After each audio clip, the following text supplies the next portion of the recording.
الحمد لله نحمده ونستعينه ونستغفره ونعوذ بالله من شرور أنفسنا ومن سيئات أعمالنا من يهده الله فلا مضل له ومن يضلل فلا هادي له وأشهد أن لا إله إلا الله وحده لا شريك له وأشهد أن محمدًا عبده ورسوله أما بعد فإن خير الحديث كتاب الله وخير الهدي هدي محمد صلى الله عليه وسلم وشر الأمور محدثاتها وكل محدثة بدعة وكل بدعة ضلالة وكل ضلالة في النار يا أيها الذين آمنوا اتقوا الله حق تقاته ولا تموتن إلا وأنتم مسلمون يا أيها الناس اتقوا ربكم الذي خلقكم من نفس واحدة وخلق منها زوجها وبث منهما رجالا كثيرا ونساء واتقوا الله الذي تساءلون به والأرحام إن الله كان عليكم رقيبا يا أيها الذين آمنوا اتقوا الله وقولوا قولا سديدا يصلح لكم أعمالكم ويغفر لكم ذنوبكم ومن يطع الله ورسوله فقد فاز فوزا عظيما وقال الله تبارك وتعالى في كتابه المجيد بسم الله الرحمن الرحيم ولا يغتب بعضكم بعضا أيحب أحدكم أن يأكل لحم أخيه ميتا فكرهتموه اللہ تبارک و تعالیٰ کی حمد و ثنا، اس کی بہترین تعریف و توصیف، کبریائے بزرگی برتری ہم بیان کرتے ہیں، اور اللہ تعالیٰ کے تمام برگزیدہ نبی و رسولوں پر درود و سلام بھیجتے ہوئے ہم اپنے آخری نبی حضرت محمد مصطفیٰ صلی اللہ علیہ وسلم کے اوپر بے شمار اور انگنت درود و سلام بھیجتے ہیں۔ برادران ملت، خطبہ شروع کرنے سے پہلے ضروری اعلان کر دینا مناسب سمجھتا ہوں، وہ یہ ہے جیسا کہ ہم سبھی لوگ جان رہے ہیں کہ کرونا کی تیسری لہر اومیکرون کے نام سے شروع ہو چکی ہے، جس کے لپیٹ میں ہمارا ملک نیپال اور خاص طور سے راجدھانی کاٹھمانڈو ہے۔ یہاں آئے دن متاثرین کی تعداد بڑھ رہی ہے اور کنٹرول سے باہر ہو رہا ہے۔ ہم اس بیماری اور اس وبا سے تقریباً تین سال سے پریشان ہیں اور مصیبت کو جھیل رہے ہیں۔ انسان کی جان بہت ہی عزیز ہے، ہم خود بچائیں اور دوسروں کو بھی بچائیں۔ تو جس طرح سے حکومت نیپال نے یہ قانون لگایا ہے کہ 25 آدمی سے زیادہ کہیں پہ اکٹھے نہ ہوں، لیکن یہ ضروری ہے کہ ہم خود عمل کریں۔ حکومت زیادہ سختی ابھی نہیں کر رہی ہے، جس کا مطلب یہ نہیں ہے کہ چھوٹ اور ڈھیل دے دی گئی ہے یا بیماری نہیں ہے۔ بیماری بہت تیزی میں پھیلی ہوئی ہے، تو زیادہ بھیڑ بھاڑ لگانے کی ضرورت نہیں ہے، اور حکومت نے سب سے پہلے اپنا سب سے بڑا دھرم استھل پشوپتی مندر جو ہے کاٹھمانڈو میں، اس میں بھی داخل ہونے پہ پابندی لگا دیا ہے، اس کو بند کر دیا ہے۔ تو حکومت کے طرف سے یہ پیغام ہمیں دیا جا رہا ہے کہ دوسرے مذاہب والے بھی اور خاص طور سے ہم لوگ مسلمان ہیں، وہ بھی عمل کرے۔ ہو سکتا ہے اور اللہ نہ کرے کہ مسجد مکمل طور پہ بند کرتی جائے، لیکن ہو سکتا ہے کہ زیادہ بیماری پھیلنے کی صورت میں مسجد کو بند کرنا پڑے۔ مسجد ہمیں نہ بند کرنا پڑے، اس کے لیے حکومت کی جو گائیڈ لائن ہے وہ یہ کہ اگر آپ کہیں بھیڑ بھاڑ والی جگہ میں جا رہے ہوں یا کہیں یہاں جس طریقے سے سپر مارکیٹ ہے یا اسپتال ہے اور کہیں بھی اب یہ نظام لگ چکا ہے کہ ویکسین کارڈ یعنی کرونا سے بچنے کے لیے جو انجیکشن ہوتا ہے اور حکومت کی طرف سے وہ انجیکشن لگائی جا رہی ہے، ہم میں سے ہر کوئی اس انجیکشن کو لگا لے اور ثبوت کے طور پہ کارڈ رکھے۔ ہو سکتا ہے کہ آئندہ جمعہ سے پرشاسن کی طرف سے آدمی آئے اور گیٹ پہ ہر آدمی سے کارڈ مانگنا شروع کر دے یا نکلتے وقت کارڈ مانگنا شروع کر دے۔ اب جس آدمی کے پاس کارڈ نہ ہو وہ قانونی گرفت میں آ سکتا ہے، اور اس کے ساتھ کیا سلوک ہو حکومت ہی جانتی ہے۔ اس لیے ضروری ہے بھائیوں اور بزرگوں کہ ہم انجیکشن لگا لیں اور ثبوت کے طور پہ اپنے ساتھ کارڈ رکھیں، اور مسجد میں جب آئیں تو جس طریقے سے آج ہم تمام لوگوں کے چہرے اور منہ پہ دیکھ رہے ہیں کہ ماسک لگائے ہوئے ہیں، یہ بڑی اچھی بات ہے۔ ماسک مسجد میں بھی لگائیں، مسجد سے باہر بھی لگائیں، اور ضروری ہے کہ ویکسین کا کارڈ اپنے ساتھ رکھیں، ورنہ پرشاسن کے گرفت میں آ سکتے ہیں۔ بہرکیف مختصر خطبہ پیش کیا جائے گا حالات کے پیش نظر، اور ہم جس طرح سے نماز پڑھنے کے لیے آئے ہیں نماز پڑھ کے آرام سے ہم نکل جائیں اور مسجد میں زیادہ دیر بیٹھنے کی کوشش نہ کریں گے۔ برادران ملت، میں نے خطبہ مسنونہ کے بعد قرآن عزیز کی ایک آیت تلاوت کی۔ اللہ تبارک و تعالی فرماتے ہیں کہ اے مومنو، تم میں سے کوئی کسی کی غیبت نہ کرے۔ کیا تم میں سے کسی کو یہ پسند ہے کہ اپنے مرے ہوئے بھائی کا گوشت کھائے؟ یقیناً ناپسند کرو گے۔ برادران اسلام، مسلمانوں کا ایک مسلمان کے اوپر بہت سارے حقوق ہیں، ان میں سے اہم حق یہ ہے کہ آدمی ہر کسی کے لیے خیر خواہ رہے، جو چیز اپنے لیے پسند کرے اس سے زیادہ دوسروں کے لیے پسند کرے، حتیٰ کہ ایماندار ہونے کا معیار نبی کریم صلی اللہ علیہ وسلم نے قائم کر دیا ہے اور فرمایا لا یؤمن احدکم حتی یحب لأخیہ ما یحب لنفسہ، کہ تم میں سے کوئی شخص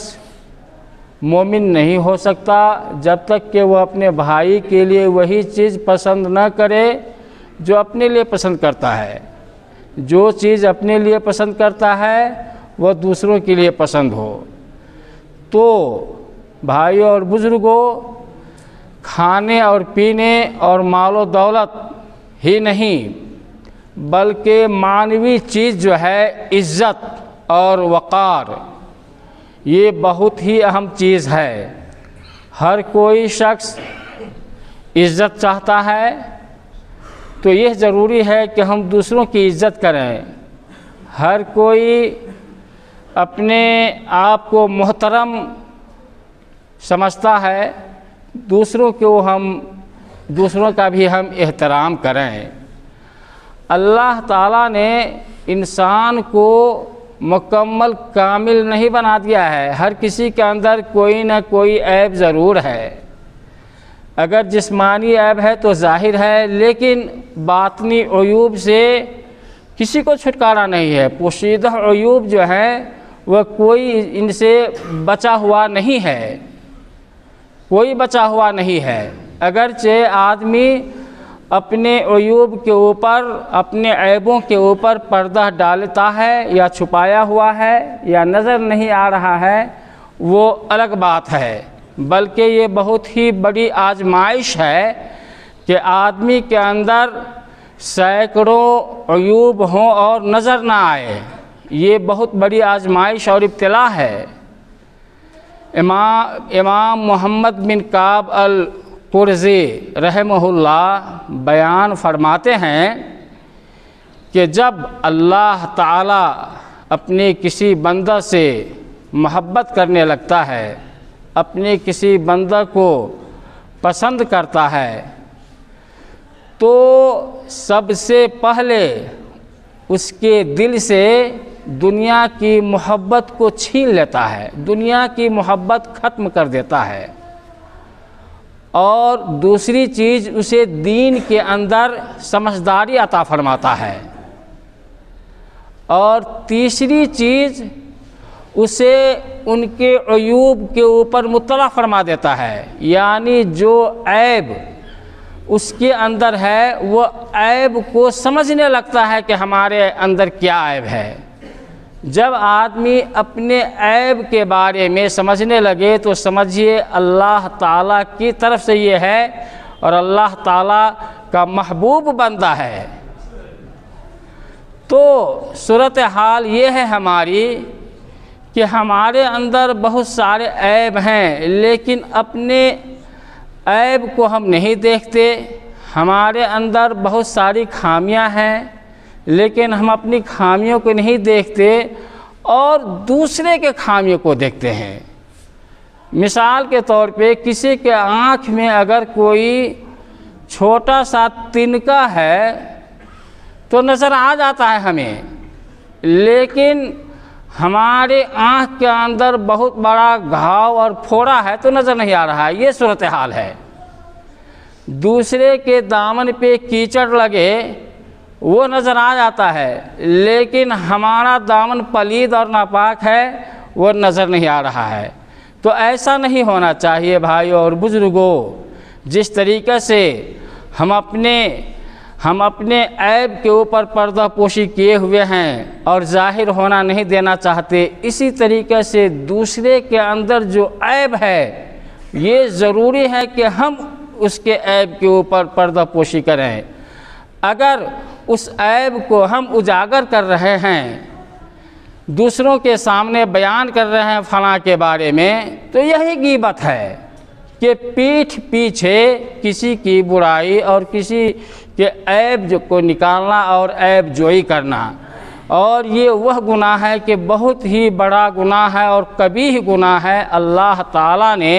فرمایا ہے وَلَا يَغْتَبْ بَعْضُكُمْ بَعْضًا أَيُحِبُّ أَحَدُكُمْ أَن يَأْكُلَ لَحْمَ أَخِيهِ مَيْتًا فَكَرِهْتُمُوهُ کہ تم میں سے کوئی کسی کی غیبت نہ کرے،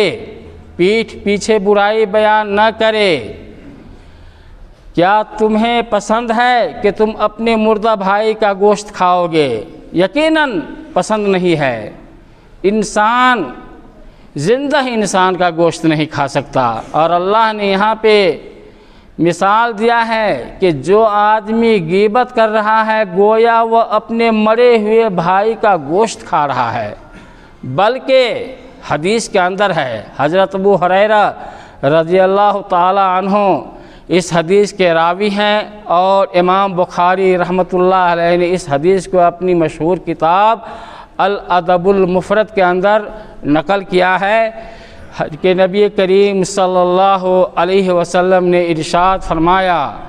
من اکل لحم اخیہ فی الدنیا قرب لہ یوم القیامہ فیقال لہ کلہ میتا کما اکلتہ حیا فیأکلہ ویکلہ ویسیہ کہ نبی کریم صلی اللہ علیہ وسلم نے فرمایا جو آدمی اپنے بھائی کا گوشت دنیا کے اندر کھاتا ہے، یعنی اس کی غیبت کرتا ہے، تو قیامت کے دن اللہ تعالیٰ غیبت کرنے والے کے سامنے میں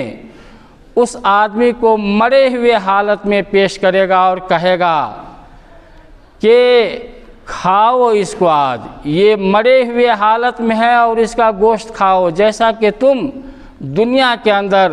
اس کا گوشت کھایا کرتے تھے۔ بھائی اور بزرگوں، یہ غیبت وہ چیز ہے کہ اس گناہ کو بھی لوگوں نے بہت ہی معمولی آج سمجھ رکھا ہے، اور اس میں ہر کوئی آدمی اس گناہ میں شامل رہتے ہیں، چاہے نیک ہوں یا برے ہوں، پڑھے لکھے ہوں یا ان پڑھ ہوں، بڑے ہوں یا چھوٹے، ہر کوئی کسی کی غیبت کرنے لگتے ہیں۔ حتیٰ کہ یہ دیکھا گیا ہے اور بڑا ہی افسوس ہوتا رہتا ہے کہ آدمی اللہ تعالیٰ کے گھر مسجد میں بیٹھ کر کے بھی غیبت کرنے سے باز نہیں آتے۔ تو بھائی اور بزرگوں، اگر کسی کو یہ بری مجلس یا ایسا برا آدمی کا سامنا ہو جائے کہ وہ غیبت کر رہا ہے تو اس مجلس سے اٹھ جانا چاہیے، یا اگر کوئی غیبت کر رہا ہے تو ضروری ہے کہ اس کو روک دیا جائے۔ الفضیل بن عیاض رحمہ اللہ بیان فرماتے ہیں کہ بعض آدمی ایسا ہے کہ اس کے لا الہ الا اللہ کہنے پر بھی عذاب ہوگا۔ تو کسی نے فضیل بن عیاض سے کہا کہ عجیب و غریب بات ہے کہ لا الہ الا اللہ کہے اور اس کو عذاب دیا جائے گا۔ تو فضیل بن عیاض نے کہا کہ ہاں، عذاب دیا جائے گا، وہ اس طرح کہ اس آدمی کے سامنے میں کسی کی غیبت بیان کی جا رہی ہے اور وہ سن رہا ہے اور لا الہ الا اللہ کا ورد کر رہا ہے، لا الہ الا اللہ پڑھتے جا رہا ہے، جبکہ ایسی مجلس میں اور اس وقت لا الہ الا اللہ پڑھنے کا وقت نہیں ہے، بلکہ وہ وقت یہ ہے کہ کہا جائے اتق اللہ سے ڈرو اور غیبت کرنا چھوڑ دو، یا اس مجلس سے آدمی اٹھ جائے، ورنہ غیبت بیان ہو رہا ہے اور غیبت کی جا رہی ہے اور وہ لا الہ الا اللہ پڑھ رہا ہے، تو لا الہ الا اللہ پڑھنے سے ثواب نہیں بلکہ اس کو اور گناہ ہوگا اور عذاب دیا جائے گا۔ تو بھائی اور بزرگوں، یہ غیبت بہت ہی قبیح گناہ ہے، اور اگر کوئی کسی کی غیبت کر رہا ہے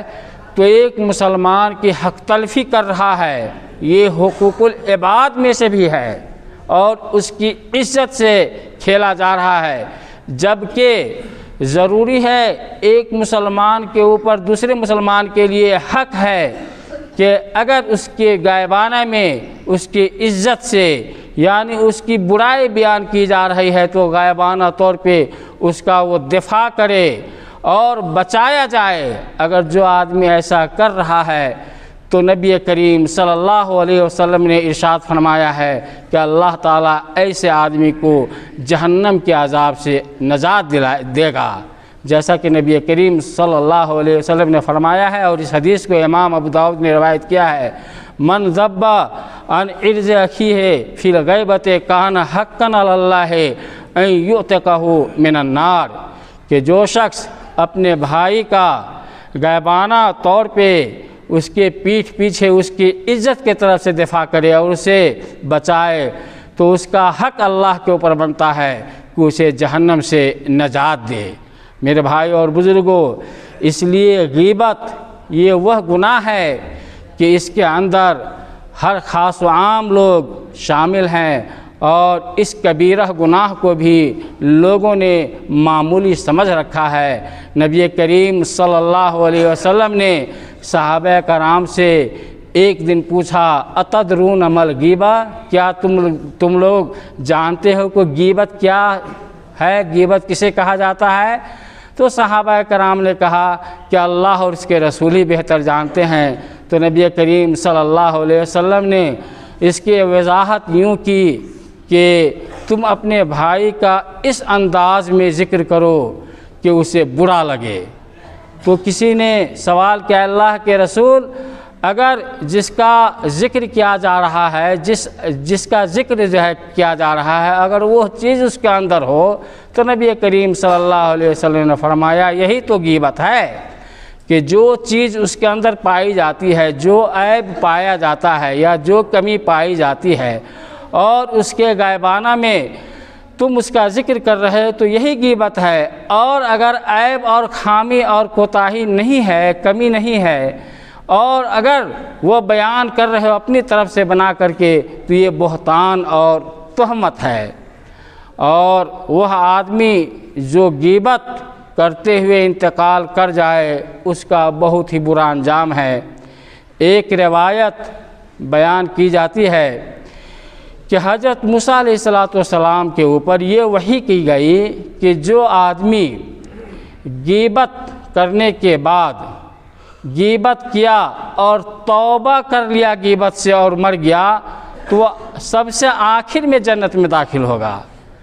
غیبت کرنے کے بعد توبہ کی حالت میں توبہ کرتے ہوئے وہ انتقال کر گیا ہے تو وہ آخر میں جنت میں جائے گا۔ لیکن اگر جو آدمی غیبت کسی کی اور وہ بغیر توبہ کیے ہوئے انتقال کر گیا تو وہ سب سے پہلے جہنم میں جائے گا۔ تو یہ بہت ہی بڑا خطرناک معاملہ ہے بھائی اور بزرگوں،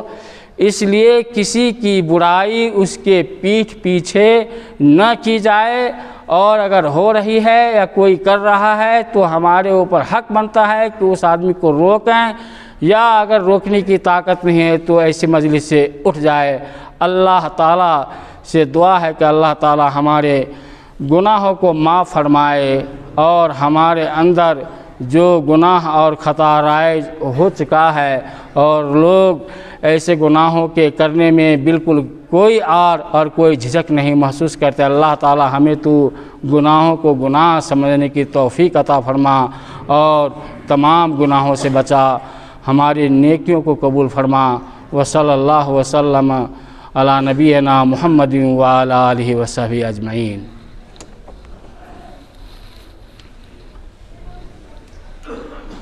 الحمد للہ نحمده ونستعینه ونستغفره ونعوذ باللہ من شرور انفسنا ومن سیئات اعمالنا،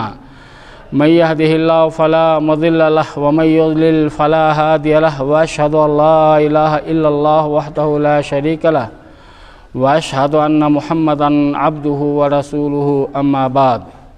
ان الله وملائكته يصلون على النبي يا ايها الذين آمنوا صلوا عليه وسلموا تسليما، اللهم صل على محمد وعلى آل محمد كما صليت على إبراهيم وعلى آل إبراهيم إنك حميد مجيد، اللهم بارك على محمد وعلى آل محمد كما باركت على إبراهيم وعلى آل إبراهيم إنك حميد مجيد۔ عباد الله رحمكم الله، إن الله يأمر بالعدل والإحسان وإيتاء ذي القربى وينهى عن الفحشاء والمنكر